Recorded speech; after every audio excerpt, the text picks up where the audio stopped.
Hi, my name is Al Getler, and I'm your host here of Lead or Be Led, web TV for leaders. You know, we had a guest not long ago. His name is John Jantsch, and he is the man that invented a system called Duct Tape Marketing.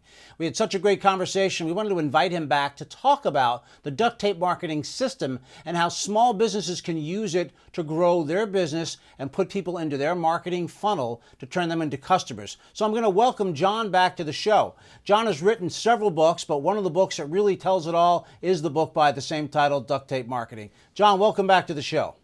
Well, always glad to be here. Yeah, super. So, John, the last time you were here, we talked a bit how the marketing landscape has changed. Certainly, things are changing rapidly. Things are changing every day. I mean, the most recent change that blew me away is I opened up my Gmail, and there are now 3 tabs. And I went, because certainly I have a mailing list, and one is what they probably consider the regular inbox, and then they have a social inbox and a promotion inbox. So out of the gate, something else has changed. Things are always changing, but one thing that hasn't changed is that marketing still has a basic premise and a basic model. So maybe you could take us through a bit of what the duct tape marketing system is all about.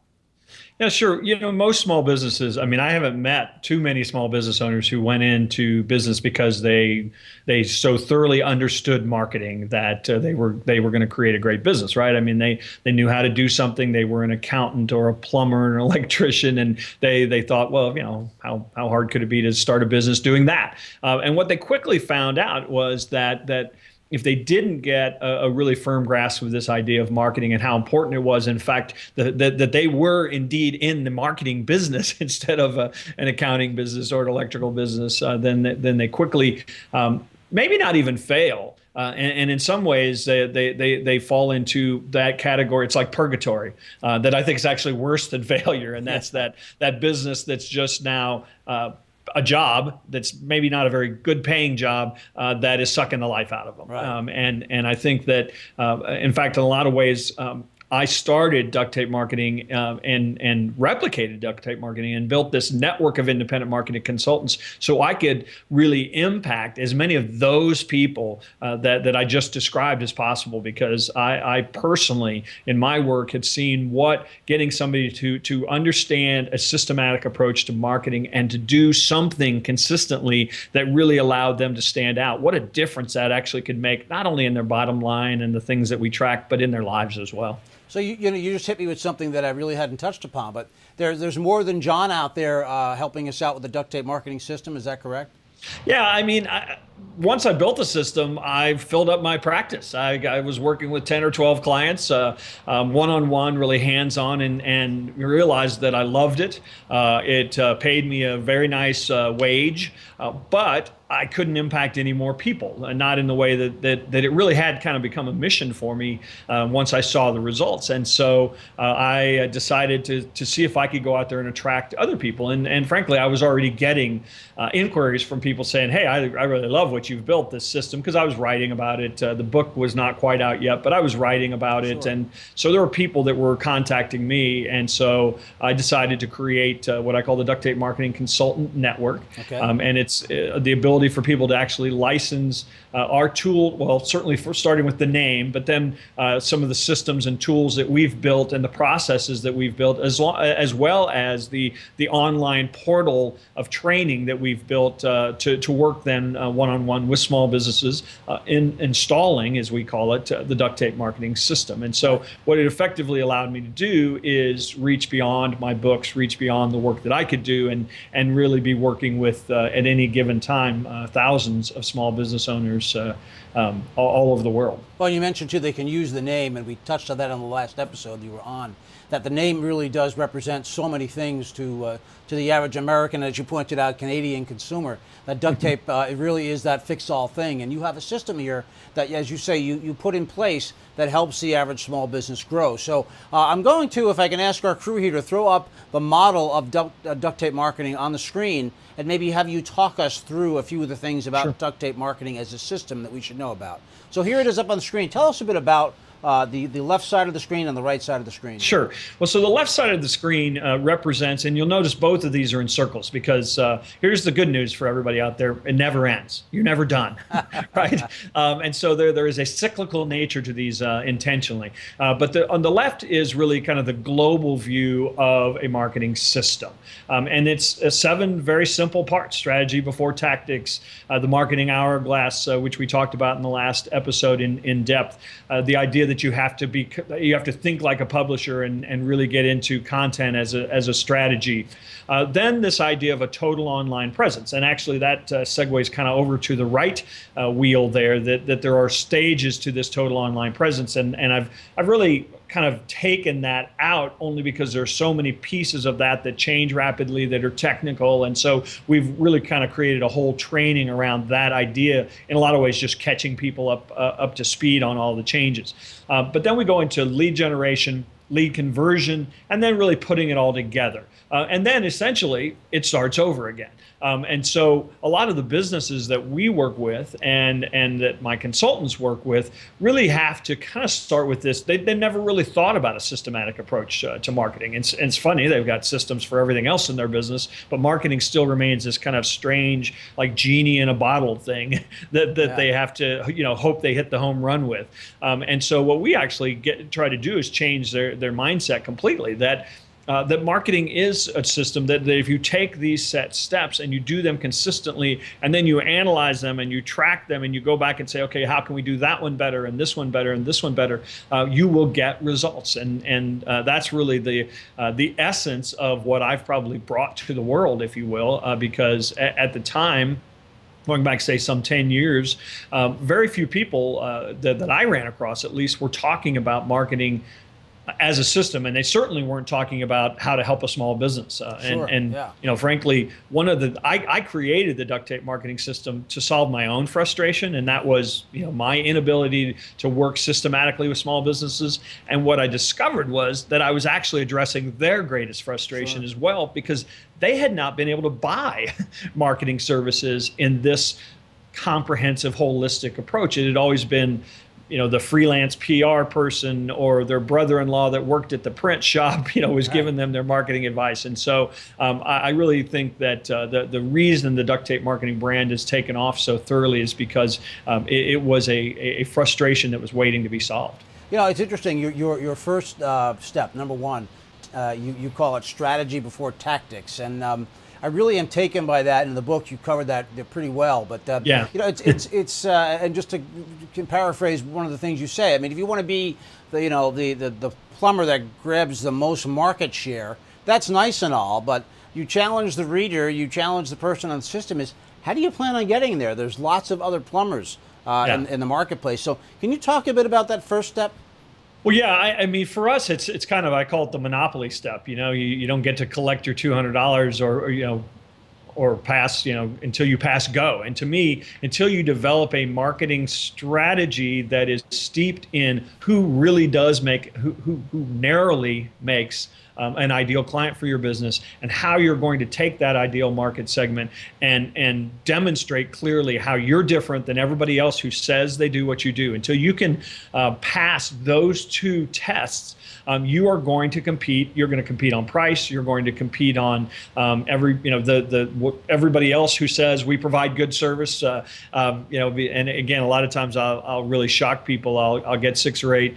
Or I'll get a business owner and I'll tell them go look at 6 or 8 of their competitors' websites and just copy the first page of content that they come to, and then black out all the names that refer to anybody. And they immediately, the next time I talk to them, they immediately kind of have their head down, looking at their shoes, like, oh God, we're all saying the same thing. Yeah. Until you can find a way to really differentiate your business, you're going to struggle, because the market needs a difference. And if you don't give them one, or if you merely say the same thing everybody else is saying, they'll default to the only thing they can measure, and that's price. So how does a plumber or an electrician or someone like that, a carpenter, a contractor, how do they differentiate themselves? What do they do to be different? The first step is if you've got some happy customers, you've probably are doing something that's unique, but you're just not tapping in. I can't tell you how many times what I would do is I'd go back and say, okay, give me 6 or 8 of your customers that are referring you. They're clearly happy with what you do. And let me go talk to them. And I'd ask them, why'd you hire them in the first place? Why do you keep hiring them? Why do you refer them? And so often it would be, themes would come up, and they would be these little things. They wouldn't be, oh, they have better service or they are better craftsmen. It would always come down to something like, at the end of each work day, their workers clean up the job site. They don't let the dog out of the fence. I mean, it was all those kind of little things that became stories about how this company was different. And we would tap those and start using those in all of their content, in all of their positioning, in all of their marketing, to really push forward the thing that nobody else was talking about, but that their customers clearly appreciated and consequently really differentiated them. But obviously people can differentiate by narrowing in on a market niche. They can differentiate by packaging their products in a different way. Ultimately, duct tape marketing is marketing consulting that's packaged in a totally different way, and delivered in a totally different way. And that's a great part of what our unique point of difference is. So when someone brings in a duct tape marketing consultant, they're coming in to do what? To evaluate what the person's done so far in marketing, or to figure out where they need to go next, or how does that work? Well, so every engagement's a little different, obviously, because every business is a little different. Sure. But essentially what their goal is to help somebody get some clarity about their marketing strategy, to build a marketing action plan. And then if the client wishes to, they can actually then further engage the duct tape marketing consultant to be kind of their outsourced marketing department to implement the entire marketing plan. Now, a handful of our consultants, and I say a handful because they're all independent, so there are a lot of things they do by their own choosing, but a number, say half of our consultants actually have some in-house SEO staff or in-house writing or design capabilities, and so they actually do the work internally, but most of our consultants really just organize then all of these outside resources that need to be marshaled to really execute the plan. And they kind of go into project management phase of implementing the marketing plan, what we call marketing action plan, and they generally are paid then on a retainer to really help guide that marketing, a lot like an outsourced. I mean, we call it an outsourced CMO or head of marketing that reports then to the owner or the CEO of the business. Yeah, it's kind of a new concept, because really when you think about it, I wouldn't think about doing my own bookkeeping and taxes. Right. I'd hire an accountant. I wouldn't think about doing my own IT if that's not my thing. I'd bring somebody in to do my IT work. All of those things are important, and we know that we have to have those things. Yet a lot of business owners seem to forget that without marketing, they don't have a message. And without a message, they're not reaching the potential customer. And so you're bringing something brand new, I think, to the marketplace from the standpoint of a thought process. Yes, it's a good thing to hire somebody to come in and take a look at my system and really put it into place. Now, also, if we can put the book up on the screen as well. You've taken and captured duct tape marketing, put that in the form of a book. And the book is, I assume, available at major, book retail outlets and or even the local bookshop. Is that correct? Yeah, it's pretty much anywhere you can buy a book in any format that you could buy a book. The book has been translated into about 12 languages, and fortunately has been very, very well received all over the world as really one of the foundational writings or books on how to simplify marketing. Sure. And I think that's probably, if I have any contribution to the world, I think that's probably it. That a lot of people really think of marketing as this really complex thing that they can't ever hope to understand.